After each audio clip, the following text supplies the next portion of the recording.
Um, Last week, abortion rights faced their first test since the overturning of Roe v. Wade, an anti-choice coalition in Kansas, and it was bankrolled and promoted by the state's Catholic bishops.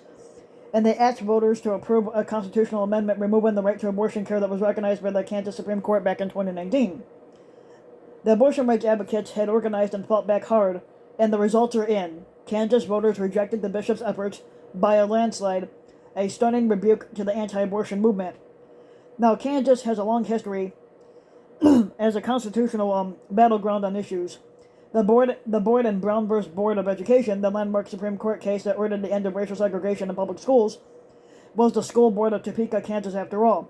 Many of the same factors in that case were present in last week's vote.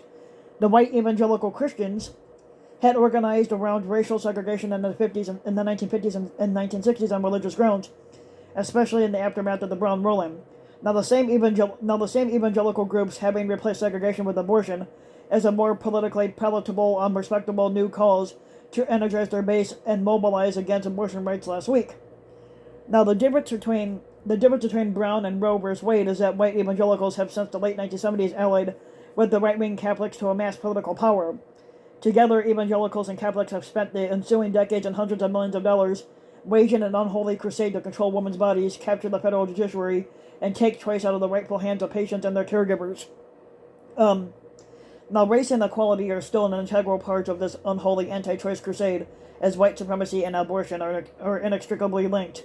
Now look at Kansas and see anti-abortion campaigns led by religious white men, many of them that are celibate, disproportionately affect the most marginalized, the people who already face obstacles to accessing health care, like the black, indigenous, and other people of color, and those working to make ends meet, women, the young, people with disabilities and complex medical conditions, immigrants, and members of the LGBTQ community.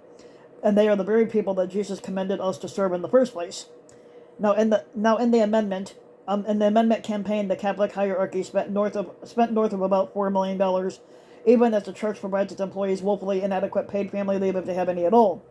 Now, the anti-abortion movement has never been about protecting life; it's about protecting political power and preserving the white privilege. Now, the Catholic hierarchy's refusal to acknowledge the profound suffering that is caused by abortion bans is the exact opposite of social justice, as most Catholics know it. It also affects Catholics themselves because nearly 1 in 4 abortion patients in the U.S. are Catholic. Catholics who have abortions are participated in the life of the church, but their leaders at best ignore them, and at worst they stigmatize, shame, and silence them. The hierarchy's refusal to listen to those in their pews who have had abortions is spiritual violence. Now, a solid, faithful majority of religious Americans, including Catholics, support the abortion access. The anti-abortion extremists on the religious right may be louder, and their false oppositional faith versus abortion framing is all too often uncritically parroted, but nothing would be further from the truth. Now, claiming that the fall of Roe represents a win for people of faith is simply put a fucking lie. But how should America's faithfully pro-choice majority respond? Do we need to be fucking louder? Many pro-choice people of faith often keep quiet about their fucking views, but they're intimidated by decades of unrelenting stigmatization by their leaders. Now, praying in silence is not enough, even though I don't pray anyway because I'm an atheist, but we must with our actions boldly and courageously speak about how our support for abortion. We have the moral high ground here, and now the people need to fucking claim it. Now, pro-choice Catholics need to loudly declare to their families, friends, faith communities, and politicians that we are supporters of abortion access, and not in spite of our faith, but because of it. Now, we must lean into the uncomfortable conversation that we previously had shied away from. We need to educate ourselves and others about abortion and learn how our faith prioritizes the importance of consciousness, the freedom of every individual to make their own moral decision about their bodies and lives without interference by the white supremacist Republicans, anti-feminist, Christian nationalist religious forces. And we must vote like our lives depend on it, because they fucking do. And finally, we must disobey the unjust laws banning abortion, as Catholic liberation theology compels us to do so. We must refuse to take them as legitimate and nonviolently resist them in every way we can, and continue providing practical support for those who seek abortion care. No matter what the far-right extremists say, the loss of abortion access is not a win for the people of faith, and no matter what the Supreme Court says, abortion is a human right.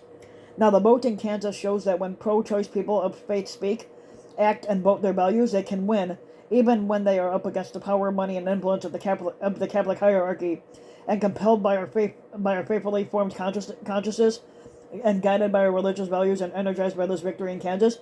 The pro-choice faithful majority, including pro-choice Catholics, must keep up our fight until the fundamental right to abortion is once again the law of the land.